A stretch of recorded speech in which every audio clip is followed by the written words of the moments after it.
Jeszcze nie tak dawno smartfony z ekranem powyżej 4 cali były uznawane za duże, a urządzenia typu mini czy kompakt miały ekran w okolicach 3. W krótkim czasie podejście do ekranu zmieniło się na tyle, że ponad 5 cali jest normą. Czy ludzie, dla których taki wyświetlacz jest zdecydowanie za duży, mają jakiś wybór, który przy okazji nie zrujnuje im kieszeni? Przed Wami taki 4,5 calowy telefon, który z Chin dostaniecie za 230, a w polskiej dystrybucji za 300 zł. Oto Blubu Mini.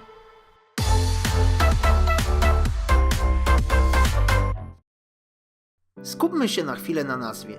Blubu Mini.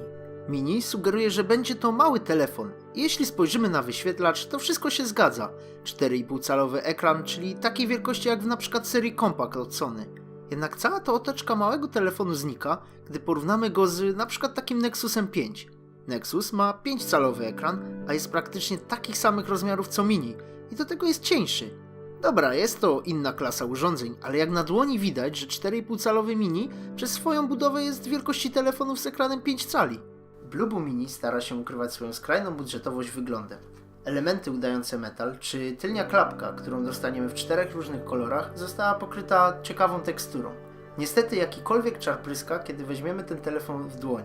Nie wiem jak to opisać, ale po prostu czuć, że jest on słabej jakości.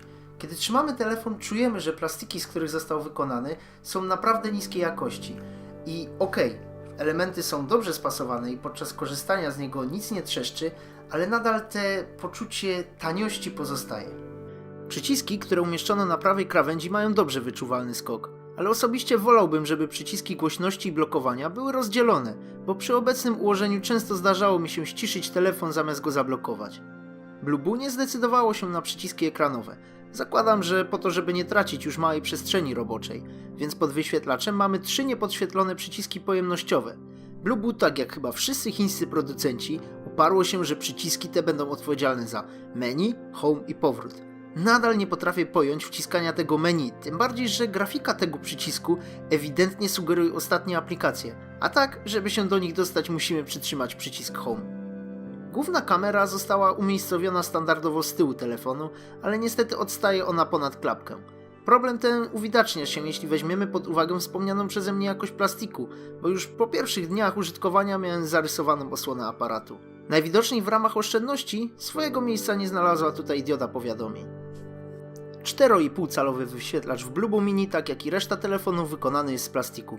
Ma on dobrą maksymalną jasność, ale niestety przeciętne kąty widzenia, co szczególnie widać na czerniach, i niską rozdzielczość, bo tylko QHD, co daje mniejsze zagęszczenie pikseli niż miał np. Homtom HT17.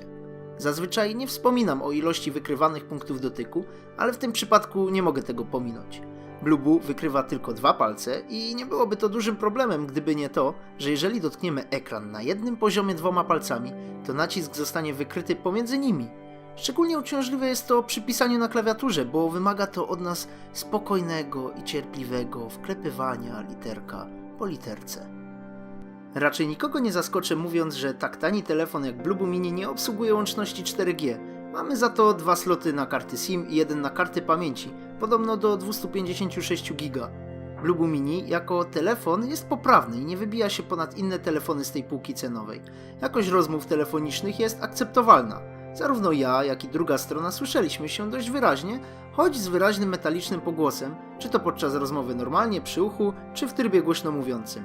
Co do czujników, to mamy tutaj akcelerometr i dziwnie działający czujnik zbliżeniowy. Dziwnie, bo reaguje na nacisk na górną część telefonu. Czujnika światła całkowicie zabrakło. Podczas rejestrowania czy to treningów czy spacerów, GPS w Blubu Mini spisuje się naprawdę dobrze. Zarejestrowane trasy są zbliżone do tych wskazywanych przez droższe telefony. Poza tym nie miałem sytuacji, żeby zgubił mi się sygnał GPS. Zatem, jeśli nadal trwacie w swoich postanowieniach noworocznych, to z Blubu Mini możecie spokojnie korzystać. Natomiast sprawa wygląda całkiem inaczej przy nawigacji samochodowej. W tym przypadku dokładność czasami spada na tyle, że mapy przerzucają nas pomiędzy sąsiadującymi ulicami, co powoduje ponowne przeliczanie tras, albo całkowicie złe wskazania. Nieraz też traciły po prostu sygnał GPS.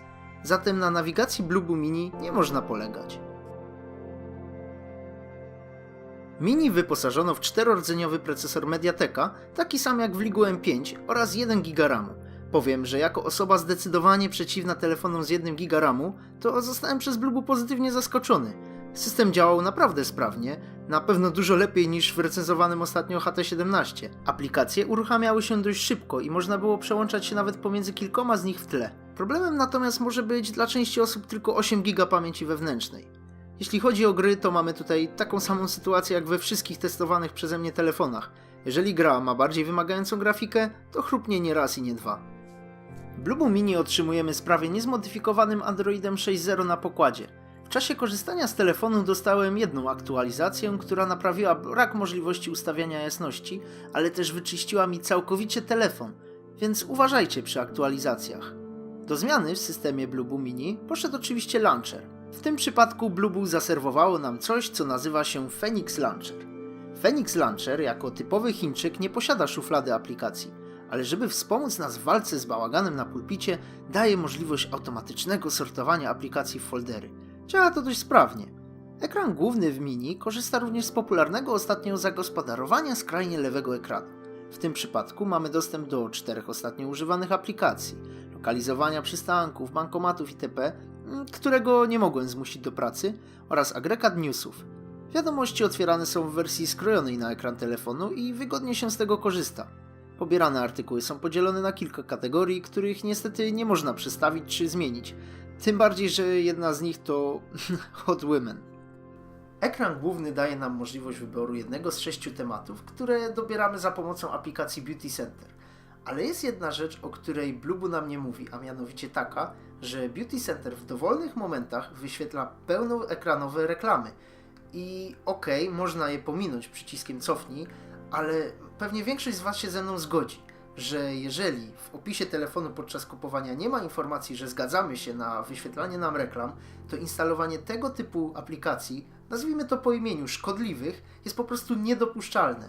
I aplikację Beauty Center w ustawieniach można wyłączyć, niestety nie odinstalować, ale typowy przeciętny użytkownik nie musi o tym wiedzieć, a moim zdaniem ten telefon jest skierowany do takiego odbiorcy. Z podejrzanych rzeczy można wspomnieć również o aplikacji pogody, która wygląda bardzo ładnie, ale nawet przy wyłączonej aktualizacji w tle wykorzystuje bardzo dużo pakietu danych, oraz o tym, że nawet po zainstalowaniu innego launchera telefon lubi zapomnieć, który jest wybrany jako ekran główny. Oj, nieładnie Blueboom, nieładnie.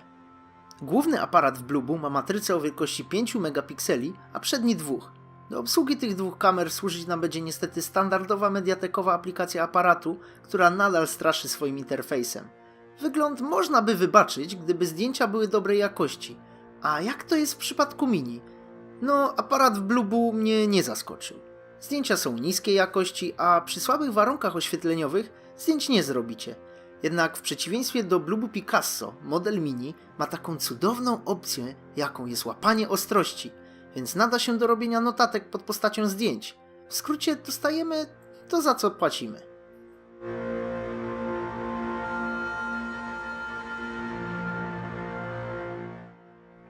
Blueboom Mini oprócz mini ekranu ma też mini bateryjkę, bo tylko 1800 mAh. Zbawieniem dla tej baterii w Blueboom jest niska rozdzielczość ekranu. Jednak pomimo tego musiałem ograniczyć użytkowanie telefonu, żeby dotrwać do wieczora. Odłączając telefon o 7 rano, o 20 już musiałem go podłączać do ładowania z niecałym 1,5 godziny włączonego ekranu.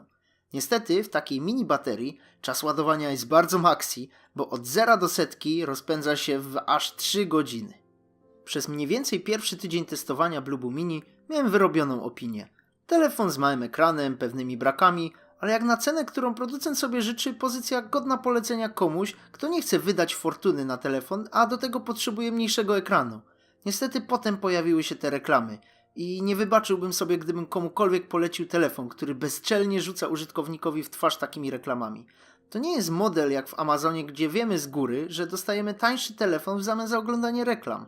Dlatego Blueboom Mini nie mogę nikomu polecić.